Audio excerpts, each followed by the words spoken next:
إن الحمد لله نحمده ونستعينه ونستغفره ونؤمن به ونتوكل عليه ونعوذ بالله من شرور أنفسنا وسيئات أعمالنا من يهده الله فلا مضل له ومن يضلل فلا هادي له وأشهد أن لا إله إلا الله وحده لا شريك له وأشهد أن محمدا عبده ورسوله يا أيها الذين آمنوا اتقوا الله حق تقاته ولا تموتن إلا وأنتم مسلمون يا أيها الناس اتقوا ربكم الذي خلقكم من نفس واحدة وخلق منها زوجها وبث منهما رجالا كثيرا ونساء واتقوا الله الذي تساءلون به والأرحام إن الله كان عليكم رقيبا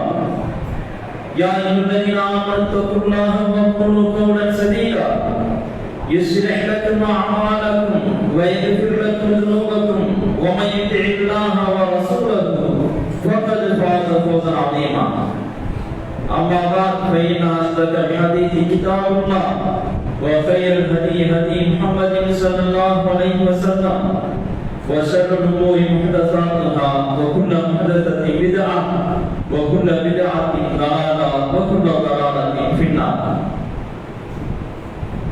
அன்புக்குரிய எல்லாம் வல்ல அல்லாஹ்வின் நல்லடியார்களே, சிறப்புக்குரிய ஜும்மாவுடைய கடமையை நிறைவேற்றுவதற்காக நாம் எல்லாம் வருகை தந்திருக்கிறோம். அந்த வல்ல அல்லாஹ்வை வணங்கி வழிபடுவதற்கு நமக்கெல்லாம் நல்வாய்ப்பை தந்ததற்காக முதலாவது அவனுக்கு நன்றி செலுத்திக் கொள்வோம். அல்ஹம்துலில்லாஹ். அன்புக்குரியவர்களே, நாம் எல்லாம் முஸ்லிம்கள். ஒருவர் முஸ்லிம் என்று சொல்லிக் கொண்டால் முதல் கடமையாக தொழுகை இருக்கிறது. தொழுகை இல்லாமல் ஒருவரை முஸ்லிம் என்று சொல்வது ஒரு மார்க்கப்படி தகுதியானதல்ல. முஸ்லிமுக்கும் முஸ்லிம் அல்லாதவருக்கும் பாகுபாடு, வித்தியாசம் தொழுகைதான் என்று மார்க்கத்திலே வலியுறுத்தி சொல்லப்பட்டிருக்கிறது. தொழுகை என்கிற கடமை எந்த அளவிற்கு முக்கியத்துவம் வாய்ந்தது என்று சொன்னால், இறுதி உம்மத்தாகிய நமக்கு மாத்திரம் இது கடமையாக்கப்படவில்லை. ஆதியிலிருந்து இந்த கடமை இருந்து கொண்டிருக்கிறது. நாம் திருக்குர்ஆனிலே பார்த்தோம் என்று சொன்னால், இப்ராஹிம் அலைஹிஸ்ஸலாம் அவர்களுக்கும் இஸ்மாயில் அலைஹிஸ்ஸலாம் அவர்களுக்கும் அல்லாஹ் தஆலா காபாவை கட்ட வேண்டும் என்று உத்தரவு போடுகிற நேரத்தில் அல்லாஹ் தஆலா சொன்ன வாசகம் அன்தஹிரா பைதி லித்தாயிஃபின வஆகிஃபின வருக்கஇ சுஜூத், என்னுடைய இந்த இறை இல்லத்தை கட்டி அதை நீங்கள் தூய்மையாக்கி வைக்க வேண்டும். யாருக்காக என்று சொன்னால், ஆகிஃபின வணக்கத்திற்காகவே தங்கி இருக்கிறார்கள் அவர்களுக்காகவும், இந்த இறை இல்லத்தை வணங்கக்கூடியவர்களுக்காகவும், ருக்கு சுஜூது செய்கிறார்களே அவர்களுக்காகவும், ருக்கு சுஜூது செய்து வணக்க வழிபாட்டை நிறைவேற்றுகிறார்கள் அவர்களுக்காகவும் இந்த இல்லத்தை நீங்கள் தூய்மையாக்கி வைக்க வேண்டும் என்று அல்லாஹ் தஆலா உத்தரவிட்டார். ருக்கு சுஜூது செய்கிற அந்த வணக்கம் தொழுகைதானே. நபி இப்ராஹிம் அலைஹிஸ்ஸலாம் அவர்கள் கூட அவர்கள் செய்த துஆவை இப்படி ஒரு துஆவை செய்தார்களாம். ரப்பி ஜஅல்னி முகீமஸ் ஸலாத்தி வ மின் துர்ரியத்தி, இறைவா என்னை தொழுகையை நிலைநாட்டக்கூடியவனாக, என்னுடைய சந்ததிகளையும் தொழுகையை நிலைநாட்டக்கூடியவர்களாக ஆக்கிவை என்று துஆ செய்ததாக அல்லாஹ் தஆலா சொல்லி காட்டினார். இப்ராஹிம் அலைஹிஸ்ஸலாம் அவர்கள் நபி ஸல்லல்லாஹு அலைஹி வஸல்லம் அவர்களுக்கு பல்லாயிரக்கணக்கான ஆண்டுகளுக்கு முன்னால் வாழ்ந்தவர்கள். அப்படி என்றால் அவர்களுக்கு தொழுகை கடமையாக இருந்திருக்கிறது என்பது தெரிகிறது. நாம் மற்ற நபிமார்களை பார்த்தால் கூட அவருடைய வரலாறுகளை சொல்லும் பொழுது தொழுகை கடமையும் அவர்களுக்கு சொல்லி காட்டுகிறான். எந்த அளவுக்கு சொன்னால் மூசா அலைஹிஸ்ஸலாம் அவர்கள் எகிப்தில ஃபிரௌனோடு போராடி கொண்டிருக்கக்கூடிய அந்த காலகட்டத்தில் ஓரிரை கொள்கையை வெளியே சொல்வது பெரிய சோதனையாக, பெரிய கஷ்டத்துக்குரிய காரியமாக இருக்கக்கூடிய அந்த நிலையில் கூட அல்லாஹ் தஆலா மூசா அலைஹிஸ்ஸலாம் அவர்களுக்கும் ஹாரூன் அலைஹிஸ்ஸலாம் அவர்களுக்கும் உத்தரவு போட்டானா. எப்படி அல்லாஹ் தஆலா உத்தரவு போடுகிறான்? அந்த வஃபானி கௌமிகுமா ஃபீ மிஸ்ர புயூதன் வஜஅலு புயூதக்கும் கிப்லத்தன். நீங்கள் உங்களுடைய கூட்டத்தாருக்காக பலவீனப்பட்டிருக்கக்கூடிய பனி இஸ்ரவேலர்கள் வெளியே ஈமானை சொல்ல முடியவில்லை. அப்படி இருந்தாலும் கூட வீடுகளை கிபிலாவாக ஆக்கி அந்த வீடுகளிலே நீங்கள் தொழுகையை நிலைநாட்ட வேண்டும் என்று சொன்னதாக அல்லாஹ் தஆலா குர்ஆனிலே சொல்லி காட்டுகிறான். அதாவது வீட்டை விட்டு வெளியே வந்து நான் ஓரிரை கொள்கையை ஏற்றுக்கொண்டவன், பல தெய்வ நம்பிக்கை கூடாது என்று வெளியே வந்து வீட்டை விட்டு வெளியே வந்து யாரும் சொல்ல முடியாது. அப்படிப்பட்ட ஒரு பலவீனமான நிலையில் இருந்தார்கள். அதை சொன்னால் சித்திரவதை செய்யப்பட்டார்கள். அந்த சூழ்நிலையில் கூட அல்லாஹ் எப்படி உத்தரவு போட்டானா, வீடுகளுக்குள்ள உங்களுடைய வீடுகள் தான் கிப்லா, வீடுகளை கிப்லாவாக ஆக்கி நீங்கள் தொழுகையை நிலைநாட்ட வேண்டும் என்று மூசாவுக்கும் ஹாரூனுக்கும் அல்லாஹ் தஆலா வஹி அறிவித்ததாக சொல்லி காட்டுகிறான் என்று சொன்னால், ஈசா அலைஹிஸ்ஸலாம் பிறந்த குழந்தையாக இருந்தபோது பேசிய நேரத்தில் அவர்கள் பல விஷயங்களை சொல்கிறார்கள். நான் அல்லாஹ்வுடைய அடியான், எனக்கு வேதத்தை தந்திருக்கிறான் என்பதையெல்லாம் அந்த குழந்தையாக இருந்து கொண்டு சொல்கிற நேரத்தில், குழந்தையாக பிறந்த குழந்தையாக இருந்து ஈசா அலைஹிஸ்ஸலாம் அவங்களை அல்லாஹ் தஆலா பேச வச்சான். ஏன் பேச வச்சான்னு சொன்னா, அன்னை மரியம் அவர்கள் திருமணம் ஆகாமல் அல்லாஹ்வுடைய உத்தரவு மூலமாக ஈசா என்கிற குழந்தையை பெற்றெடுத்தார்கள். அப்படி என்றால் யூதர்களுக்கு சந்தேகம் வரத்தான் செய்யும். சந்தேகப்பட்டார்கள், நீ தவறான முறையில் பிள்ளை பெற்றிருக்கிறாய் என்று அந்த குற்றச்சாட்டு வைத்த நேரத்தில் அல்லாஹ்வுடைய வார்த்தையினால் உருவான குழந்தை தான் ஈசா அலைஹிஸ்ஸலாம் என்பதை நிரூபிப்பதற்காக அந்த பிறந்த குழந்தையாக இருந்த ஈசா அலைஹிஸ்ஸலாம் அவர்களை பேச வைத்தான் அல்லாஹ் தஆலா. நமக்கெல்லாம் தெரியும் அந்த பேச்சில் என்னவெல்லாம் வருகிறது என்பதை நாம் கவனிக்க வேண்டும். அதிலே இன்னி அப்துல்லா, நான் அல்லாஹ்வுடைய அடியான், ஆத்தானியல் கிதாப், எனக்கு அல்லாஹ் வேதத்தை தந்திருக்கிறான் என்று சொல்லிக் கொண்டு வரும்போது, வௌசானி பிஸ்ஸலாத்தி வஸகாத்தி மாதத்து ஹய்யா, நான் உயிர் வாழும் காலமெல்லாம் தொழுகை நிலைநாட்ட வேண்டும், ஜகாத்தை கொடுக்க வேண்டும் என்று எனக்கு அந்த இறைவன் கட்டளையிட்டிருக்கிறான் என்று சொன்னார்களாம். அப்படி என்றால் காலகாலமாக ஆதியிலிருந்து அல்லாஹ் தஆலா தொழுகையை கடமையாக்கி இருக்கிறான் என்பதை இதன் மூலம் நாம் புரிந்து கொள்ளலாம். நம்முடைய உம்மத்திலே எந்த அளவிற்கு நமக்கு கடமையாக்கப்பட்டிருக்கிறது என்று சொன்னால், நான் தொழுகையுடைய முறைகளை பற்றி உங்களுக்கு சொல்வதற்காக இந்த குத்துபாவை பயன்படுத்திக் கொள்கிறேன். அப்படி சொல்ல வேண்டும் என்று எனக்கு சொல்லி இருக்கிறார்கள். தொழுகையுடைய முறையில் சட்டத்திட்ட சில இந்த குறுகிய நேரத்தில் அதிலே முக்கியத்துவத்தை நாம் தெரிந்து கொள்ள வேண்டும் என்பதற்காக இந்த விஷயங்களை நான் சொல்றேன். திருக்குறானிலே எந்த அளவிற்கு ஒரு முஸ்லிமானவர் தொழுகையை நிலைநாட்டி ஆக வேண்டும், தொழுகை இல்லாவிட்டால் அவர் இஸ்லாத்துடைய அடையாளத்தை முஸ்லிம் என்ற பெயரை இழக்கக்கூடிய நிலைக்கு ஆளாவார் என்பதை குர்ஆனிலே சூரத் தௌபாவிலே அல்லாஹ் தஆலா சொல்லி காட்டுவதை பாருங்கள். அல்லாஹ் தஆலா இஸ்லாத்துக்கும் முஸ்லிம்களுக்கும் எதிராக போர் செஞ்சவங்களை பற்றி அல்லாஹ் சொல்லும்போது,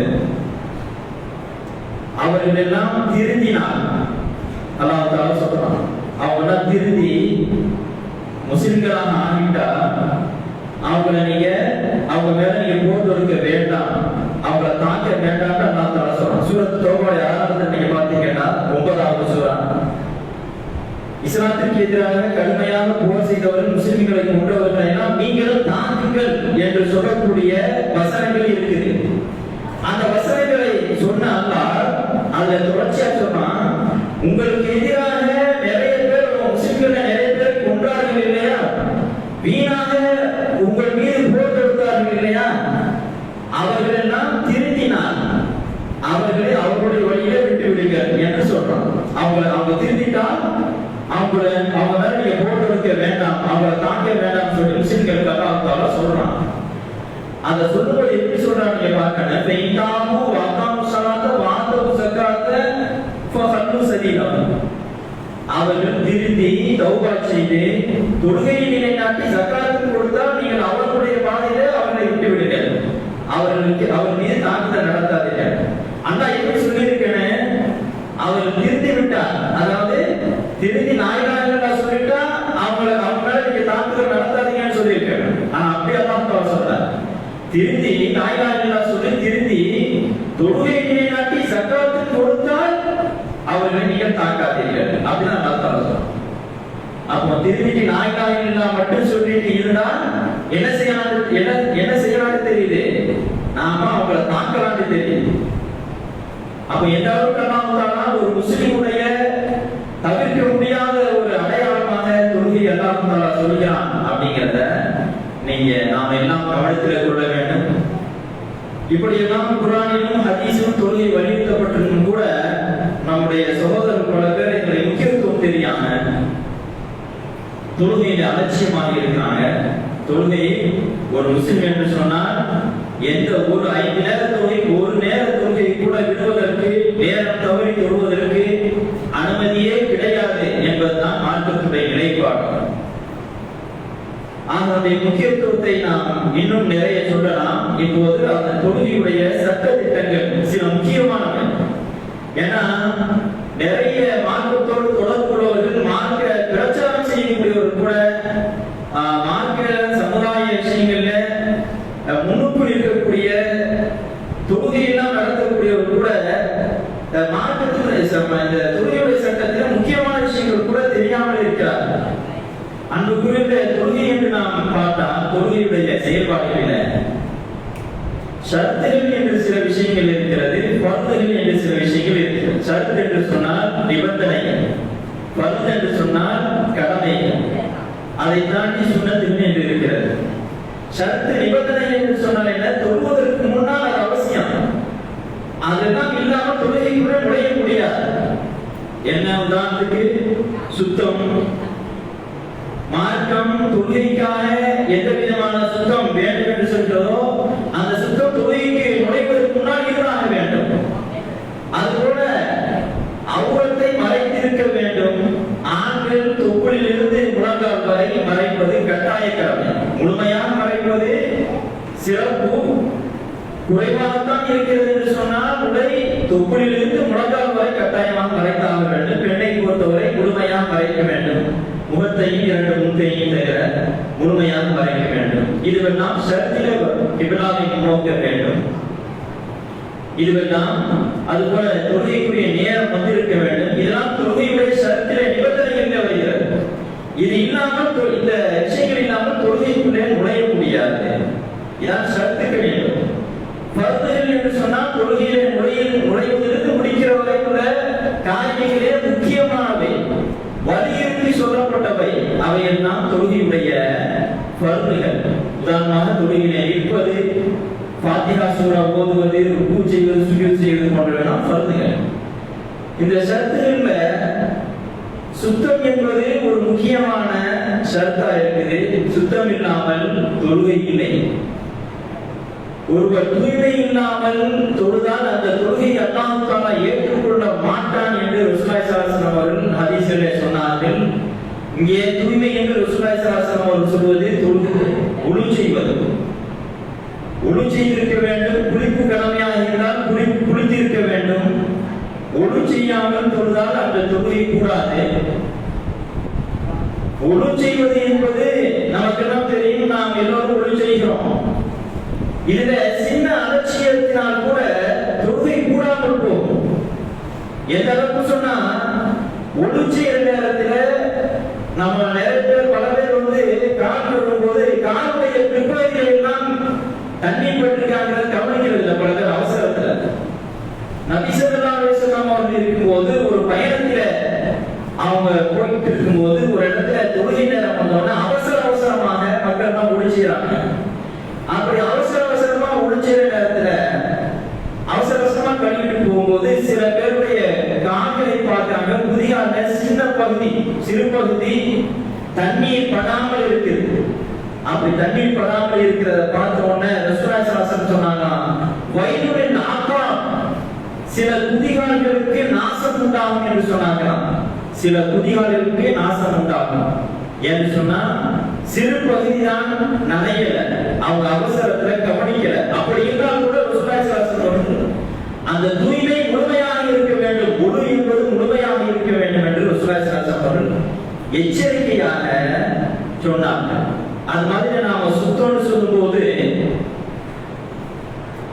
அழுக்காக இருப்பது அசுத்தம் அல்ல. அசுத்தம் என்பது வேறு. அதாவது தொழக்கூடிய இடம் சுத்தமாக இருக்குன்னு சொல்லும்போது அங்கே அசுத்தம் கிடக்கக்கூடாது. உடை சுத்தமாக இருக்க வேண்டும் என்று சொன்னால் அசுத்தம் இருக்கக்கூடாது, சிறுநீர் படக்கூடாது, மலப்பட்டிருக்க கூடாது. ஆனால் அது அழுக்கை குறிக்காது. இதை நாம் வித்தியாசத்தை தெரிந்து கொள்ள வேண்டும். அழுக்கு என்பது வேறு, அசுத்தமானது என்பது வேறு.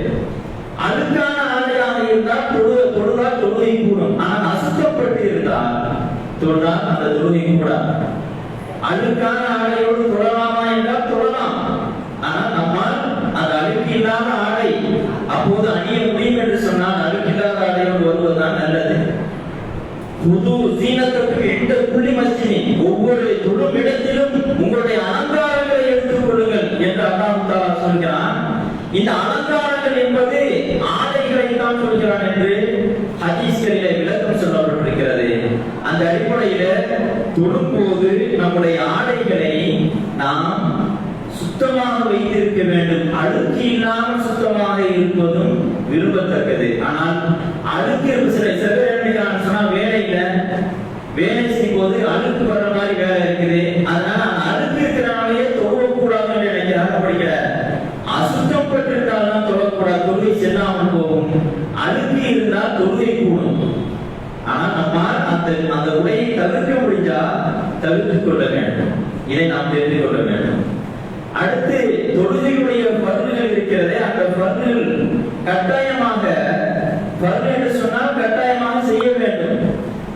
அந்த செயல்களை கட்டாயமாக செய்ய வேண்டும். அதில் எதையாவது விட்டுவிட்டால் தொழுகை கூடாது. மீண்டும் அந்த செயலை விட்டு அந்த ரக்காத்தை திரும்ப தொழ வேண்டும். அதுதான் பருந்து என்று சொல்லப்படுகிறது. ஃபாத்திஹா சூரா ஓதுவதை பற்றி ரசூலுல்லாஹி ஸல்லல்லாஹு அலைஹி வஸல்லம் அவர்கள் சொன்னார்கள்,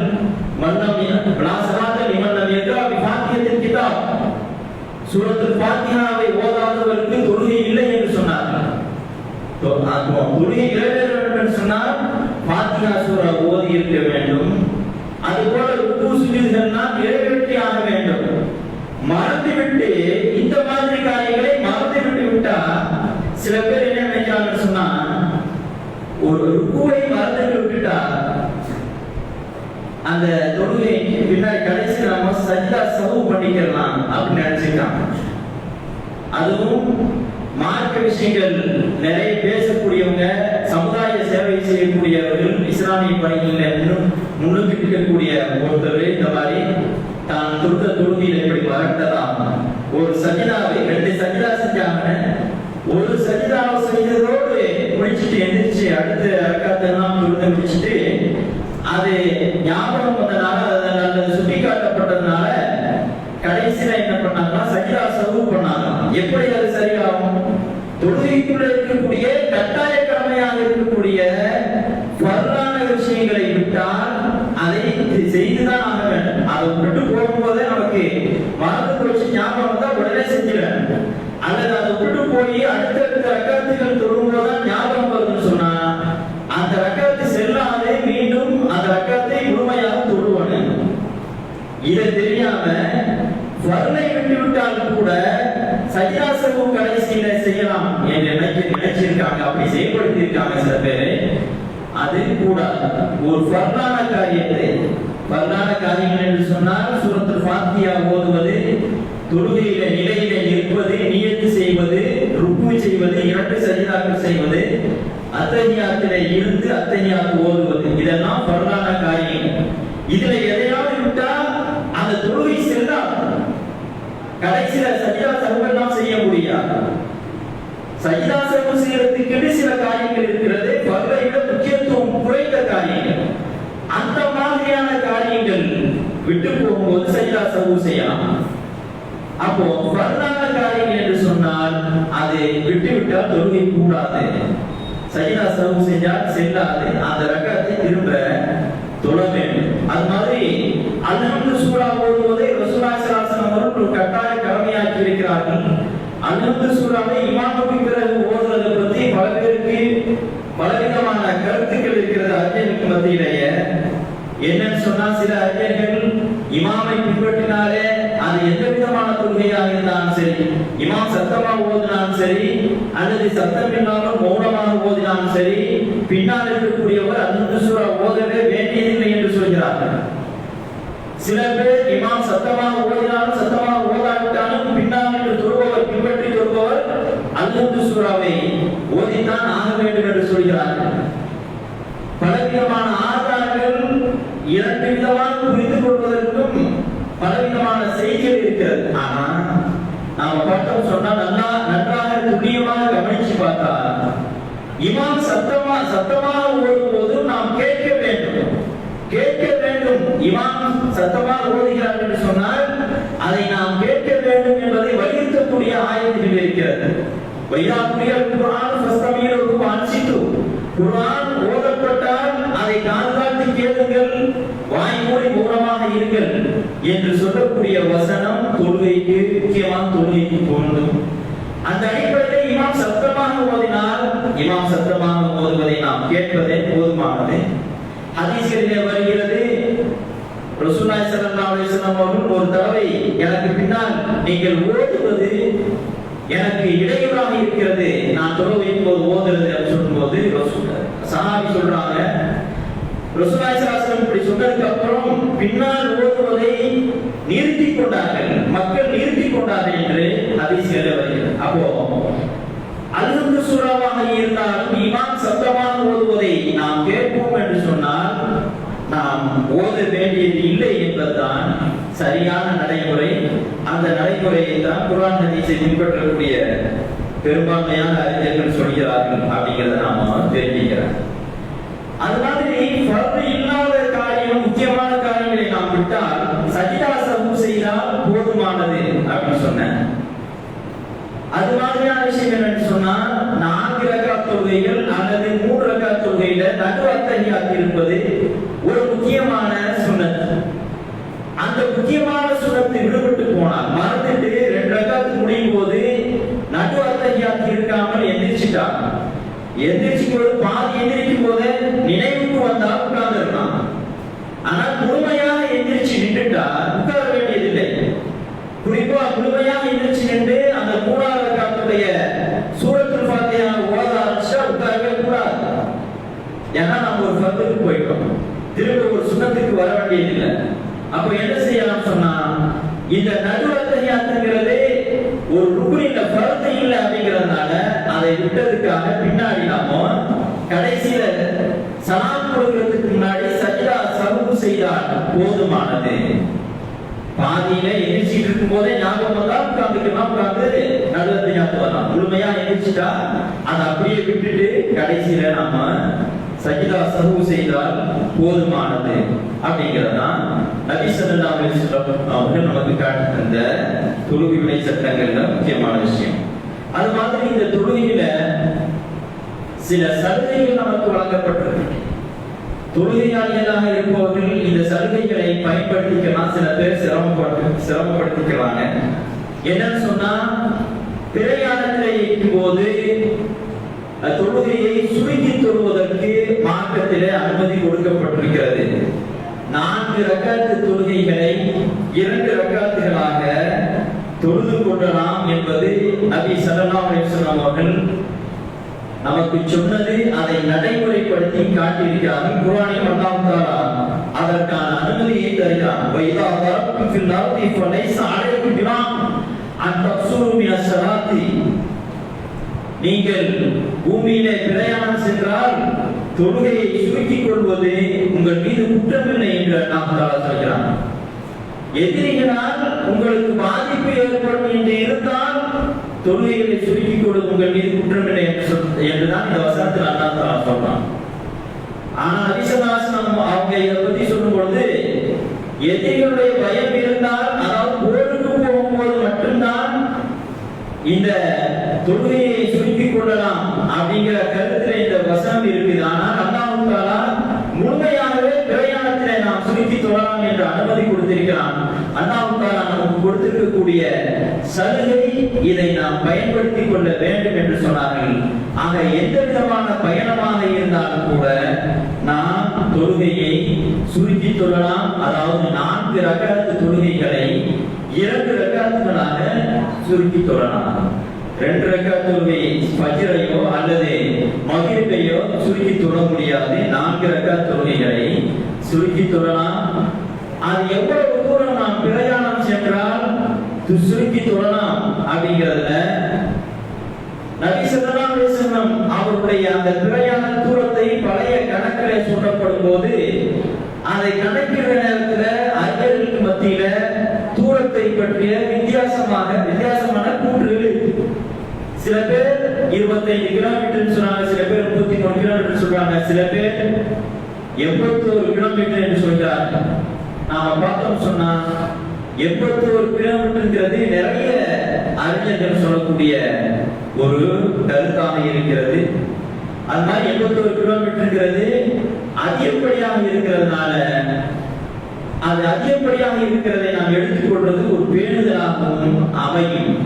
அந்த காலத்தில் தூர கணக்கை சொல்லும் போது வித்தியாசப்படுது. அதனால நாம் ஏறத்தாழ 81 கிலோமீட்டர்கள் பயணம் சென்ற போது நாம் தொழுகைகளை சுருக்கி தொழுவதற்கு இந்த சலுகையை பயன்படுத்துகிறதுக்கு அனுமதி இருக்கிறது. இந்த சலுகையை நாம் பயன்படுத்திக் கொள்ள வேண்டும். ரசூலுல்லாஹி ஸல்லல்லாஹு அலைஹி வஸல்லம் அவர்கள் பயணம் சென்றாலே பொதுவாக அவர்கள் தொழுகையை சுருக்கி தொழுகிற நடைமுறையை தான் வைத்திருந்தார்கள். வணக்க வழிபாடுகளில் இருக்கக்கூடிய ஹஜ்ஜில இருந்தால் கூட ஹஜ்ஜில வெறும் வணக்க வழிபாடுகள், இறை தியானம் இதிலேதான் ஈடுபட்டுக் கொண்டிருந்தார்கள். அப்படி இருந்தால் கூட அந்த சமயத்தில் கூட தொழுகையை சுருக்கித்தான் தொழுதார்கள். பிரயாணம் என்கிற அடிப்படையில் மினாவில அரபாவில எல்லாம் சுருக்கித்தான் தொழுதார்கள். அதே போல பயணத்தில் இருப்பவர்களுக்கு இன்னொரு சலுகை, 2 நேர தொழுகைகளை ஒரே நேரத்தில் சேர்த்து தொழுவது. லுஹரையும் அஸரையும் ஒரே நேரத்தில் தொழுவது, அதுபோல மக்ரிப் இஷாவை ஒரே நேரத்தில் சேர்த்து ஜமாஅ தொழுவதும் அனுமதிக்கப்பட்டிருக்கக்கூடிய விஷயம். பிரயாணத்தில் இருக்கக்கூடியவர்களுக்கு இது ஒரு அவருடைய காரியங்களை வேலைகளை இலகுவாக்குவதற்காக அல்லாஹ் தஆலா வழங்கியிருக்கக்கூடிய ஒரு சலுகை. இந்த சலுகை பிரயாணத்திலே தான், அதுபோல போருக்கு போயிருக்கும் போது இந்த சூழலில் தான் இந்த சுருக்கி தொழுவதும் தொழுகைகளை 2 தொழுகைகளை ஒரே நேரத்திலே தொழுவ அந்த ஜம்மு செய்யறதும் அனுமதிக்கப்பட்டிருக்கிறது. ஒரு ஹதீஸ்ல வருது, இதுக்கு மாற்றமா நபி ஸல்லல்லாஹு அலைஹி வஸல்லம் அவர்கள் மதீனாவிலே இருக்கும் பொழுது மழையோ அச்சமோ இல்லாத சூழ்நிலையில் மதீனாவிலே இருக்கும் பொழுதே 2 நேர தொழுகைகளை லுஹரையும் அஸரையும் சேர்த்து தொழுதார்கள், மக்ரிபை இஷாவையும் சேர்த்து தொழுதார்கள் என்று ஒரு ஹதீஸிலே வருகிறது. ஆதாரபூர்வமான ஹதீஸ். அப்ப இந்த ஹதீஸை நாம் எப்படி புரிஞ்சுக்கிறது? நபி ஸல்லல்லாஹு அலைஹி வஸல்லம் அவர்கள் பிரயாணத்தில் உள்ள சலுகையாகத்தான் இதை காட்டி தந்தார்கள். ஆனால் ஏதோ ஒரு சந்தர்ப்பத்தில் அல்லது ஏதோ ஒரு சில சந்தர்ப்பங்களில் அபூர்வமாக இப்படி நடந்திருக்கிறது. மதீனாவிலே வைத்தே நபி ஸல்லல்லாஹு அலைஹி வஸல்லம் அவர்கள் ஜம்மு செய்திருக்கிறார்கள், லுஹரையும் அஸரையும் சேர்த்து தொழுதிருக்கிறார்கள் என்று சொன்னால் இதை பொதுவாக புரிஞ்சுக்கிற முடியாது. நாம நம்முடைய எல்லா விதமான சூழ்நிலையிலையும் அல்லது சின்ன சின்ன வேலை இருந்தால் கூட லுஹரையும் அஸரையும் நம்ம உள்ளூர்ல இருக்கும் போதே சேர்த்து தொழுது கொள்ளலாம் என்று புரிந்து கொள்ளக்கூடாது. சில தவறான நபர்கள், சில வழிதவறி போனவர்கள் இப்படி செஞ்சுட்டு இருக்காங்க. நாம அப்படி செய்யக்கூடாது. நபி ஸல்லல்லாஹு அலைஹி வஸல்லம் அவர்களுக்கு அப்போதும் ஏதோ ஒரு தவிர்க்க முடியாத ஒரு நிர்பந்தமான சூழ்நிலை அங்கே இருந்திருக்கிறது அப்படின்னு நம்ம புரிஞ்சுக்கிறோம். என்னன்னு சொன்னா, சில சமயங்களில் நபி ஸல்லல்லாஹு அலைஹி வஸல்லம் அவர்கள் சில பகுதிகளுக்கு படைகளை ஏற்பாடு பண்ணி படைகளை சேகரித்து அனுப்பி வைப்பாங்க. அந்த மாதிரி வேலைகளில் ஈடுபட்டு இருக்கும் போது இந்த தொழுகை நேரங்கள் வரும்பொழுது ஜம்மு செஞ்சிருக்கலாம். அதே வேலையில் ஈடுபட்டு இருக்கிறதுனால ஒரே 2 தொழுகைகளை ஒரே நேரத்தில் தொழுதிருக்கலாம். இந்த ஹதீஸ்ல என்ன காரணத்தினால சொல்லப்படல. அப்படி சொல்லப்படாதனால சில பேருக்கு சந்தேகம் வருது. நம்ம சும்மாவே ஊர்ல உட்கார்ந்துட்டு லுஹரை நபி ஸல்லல்லாஹு அலைஹி வஸல்லம் அவர்கள் அப்போது இருந்த சூழ்நிலை காரணமாகத்தான் நான் சொன்னது மாதிரி படையை திரட்டி அனுப்புவது மாதிரியான அல்லது அது மாதிரியான ஒரு தொடர்ச்சியான வேலை இருந்ததன் காரணமாகத்தான் நபி ஸல்லல்லாஹு அலைஹி வஸல்லம் அவர்கள் மதீனாவிலே வைத்து மழையோ பயமோ இல்லாத சூழ்நிலையில் 2 தொழுகைகளை ஒரே நேரத்தில் தொழுதாங்கிறத நாம புரிஞ்சுக்கிறேன்னு. ஆக தொழுகையுடைய சட்ட திட்டங்களை நாம் சரியாக தெரிந்து தொழுகையை நாம் நிறைவேற்ற வேண்டும். எந்த அமலாக இருந்தாலும் அல்லாஹ்வுடைய தூதர் ஸல்லல்லாஹு அலைஹி வஸல்லம் அவர்கள் காட்டி தந்த முறைப்படி நாம் செய்தால்தான் அந்த அமலை அல்லாஹ் தஆலா ஏற்றுக்கொள்வான். எல்லாம் அல்லாஹ் தஆலா அவருடைய தூதர் காட்டிய வழியில நாம் நம்முடைய வணக்க வழிபாட்டை நிறைவேற்றுவதற்கு நல்லதை செய்வானாக. அப்போது கோலிஹாதா வஸ்தக்ஃபிருல்லாஹ் லி வலக்கும் வஸ்தக்ஃபிரூஹு இன்னஹு ஹுவல் கஃபூர் ரஹீம்.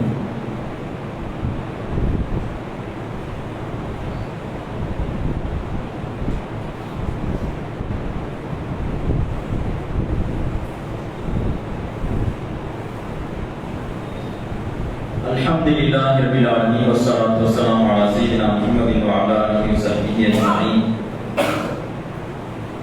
அன்புக்குரிய அல்லாஹ்வின் நல்லடியார்களே, தொழுகை நம்முடைய வாழ்க்கையில இன்றியமையாதது. ஒவ்வொரு முஸ்லிமும் ஒவ்வொரு நாளும் 5 வேளை தொழுகை தொழுகிறோம். இந்த தொழுகையை ஜமாத்தாக நிறைவேற்றுவது ஒரு முக்கியமான கடமையாக இருக்கிறது. அல்லாஹ் தஆலா அதை ஒரு கடமை என்கிற ரீதியிலே தான் குர்ஆனிலே பேசுகிறான். ருக்கு செய்வதோடு சேர்ந்து நீங்களும் ருக்கு செய்யுங்கள் என்று அல்லாஹ் தஆலா சொல்றான். அப்ப நாம ஜமாத்தாக நிறைவேற்றுவதில் அதனுடைய ஒழுங்குமுறைகளையும் நாம் தெரிந்து கொள்ள வேண்டும். முக்கியமாக ஜமாத்தாக சொல்லும்போது சஃப்புகளை ஒழுங்குபடுத்திக் கொள்வது என்பது ஒன்று இருக்கிறது. சஃப்புகளிலே நேராக நிற்க வேண்டும், ஒட்டி நிற்க வேண்டும் என்பது ஹதீஸிலே சொல்லப்பட்டிருக்கக்கூடிய ஒன்று. சஹாபாக்கள் பாதத்தோடு பாதத்தையும் தோளோடு தோளையும் ஒட்டி நிற்பார்கள் என்று ஹதீஸ்களிலே சொல்லப்பட்டிருக்கிறது. இதுல நாம சரியான புரிதல் வேணும். என்ன சொன்னா, நாம பாதத்தோடு பாதம் ஒட்டணிக்கிறதுக்காக சில பேர் தங்களுடைய பாதத்தை அளவுக்கு அதிகமாக பிரிக்கிறாங்க காலை. அப்படி அல்ல, நாம முறையாக நிற்க வேண்டும். எந்த அளவுக்கு நம்முடைய உடலுக்கு நம்முடைய காலை எந்த அளவுக்கு வைத்துக் கொள்ள வேண்டுமோ அந்த அளவுக்கு வச்சுக்கிறாங்க. நமக்கு அடுத்து வந்து நிற்கக்கூடியவர் தள்ளி நின்றால் அவரைத்தான் நம்மோடு ஒட்டி வர வைக்க. அதுக்காக நம்முடைய ஒட்ட வேண்டும் என்பதற்காக நம்முடைய காலையே தள்ளி கொண்டு போவது முறை இல்லை. அவங்கள தள்ளி நிற்கிறவங்கள நம்மளோட ஒட்டி நிற்க வைக்கணும். காலும் தோளும் ரெண்டுமே எல்லாருக்கும் ஒட்டுமான்னு சொன்னா உடல் பாகுப்படி 2மே ஒட்டுறது சிரமம். சில பேருக்கு ஓட்டலாம். ஆக என்ன ஹதீஸ்ல சொல்லப்பட்டிருக்கக்கூடிய அந்த வார்த்தையுடைய நோக்கம் என்னன்னு சொன்னா, ஒட்டி உரசி நிற்க வேண்டும் என்பது நோக்கம். ஒட்டி உரசினால் நீங்க சஃபுகளிலே நிற்க வேண்டும் என்பதுதான் அந்த செய்தியில சொல்லப்படக்கூடிய விஷயம். இதை என்ன நான் புரிஞ்சுக்கிறேன். அது மாதிரி முக்கியமாக ஜமாத் தொழுகையில சஃபுகள் நேராக இருக்கிறதுங்கிறது ஒரு ஒற்றுமையுடைய அடையாளம். சஃபுல நேராக நிற்காவிட்டால், சஃபுல கோணமானதாக முன்னும் பின்னுமாக நின்றால் அது எதுக்கு அடையாளம் சொன்னா, நம்ம கிட்ட நம்ம சமுதாயத்திலேயே வேற்றுமை இருக்கிறது. நம்முடைய சமுதாய மக்களுக்கு மத்தியிலே உள்ளங்களிலே வேற்றுமை இருக்கிறது, வேறுபாடுகள் இருக்கிறது என்பதற்கான அடையாளமாக நபி ஸல்லல்லாஹு அலைஹி வஸல்லம் சொல்லியிருக்காங்க. அது அடையாளமாக ஆகும் அப்படி சொல்லியிருக்காங்க. நீங்கள் நேராக நில்லுங்கள், நீங்கள் மாறி மாறி நிற்காதீர்கள். அப்படி என்றால் தத்தரிக்க கொடுக்கும் உங்களுடைய உள்ளங்களும் கூட மாறுபாடு அடையும் என்று சொன்னார்.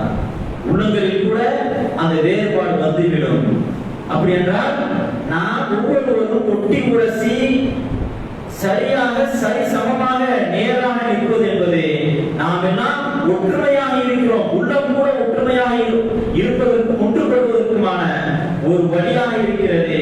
சப்பிலே நாம் மாறி மாறி நிற்பது, கோணலாக நிற்பதுங்கிறது நாம் உள்ளங்களிலே கோணல் ஏற்பட்டு உள்ளங்களிலே கருத்து வேறுபாடு ஏற்படுவதற்கான ஒரு அடையாளமாக இருக்கிறது என்பதையும் நபி ஸல்லல்லாஹு அலைஹி வஸல்லம் சொல்லியிருக்கிறார்கள். ஆக தொழுகை என்று சொன்னால் அல்லாஹ்வுக்காக நாம் நின்று குனிந்து ஒரு வணக்கத்தை நிறைவேற்றிவிட்டு போகிறோம் என்பதல்ல, அது இந்த சமுதாயத்துடைய ஒற்றுமையை காட்டக்கூடிய ஒரு முக்கியமான அடையாளமாக இருக்கிறது.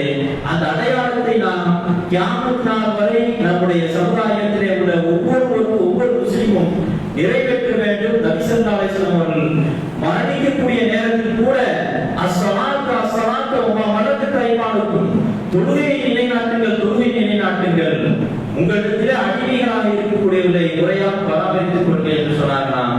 மரணிக்கக்கூடிய நேரத்தில் கூட தொழுகையை பற்றித்தான் நம்முடைய உம்மத்திற்கு நினைவூட்டுகிறார்கள். ஆக தொழுகையை கண்ணும் கருத்துமாக நிறைவேற்றக்கூடிய மக்களாக நாம் இருக்க வேண்டும். எல்லாம் அல்லாஹ் தஆலா நாம் அனைவருக்கும் அதற்கு நல்வுதவி செய்வானாக. இன்னல்லாஹ வ மலாயிகத்துஹு யுஸல்லூன அலன் நபி யா அய்யுஹல்லதீன ஆமனு ஸல்லு அலைஹி வஸல்லிமு தஸ்லீமா. அல்லாஹும்ம ஸல்லி அலா முஹம்மதின் வ அலா முஹம்மதின் கமா ஸல்லைத அலா இப்ராஹீம வ அலா ஆலி இப்ராஹீம இன்னக ஹமீதும் மஜீத். அல்லாஹும்ம பாரிக் அலா முஹம்மதின் வ அலா முஹம்மதின் கமா பாரக்த அலா இப்ராஹீம வ அலா ஆலி இப்ராஹீம இன்னக ஹமீதும் மஜீத். வர்ض عن الخلفاء الراشدين وعن سائر الصحابة أجمعين وعنا معهم برحمتك يا أرحم الراحمين. سبحان ربك رب العزة عما يصفون وسلام على المرسلين والحمد لله رب العالمين.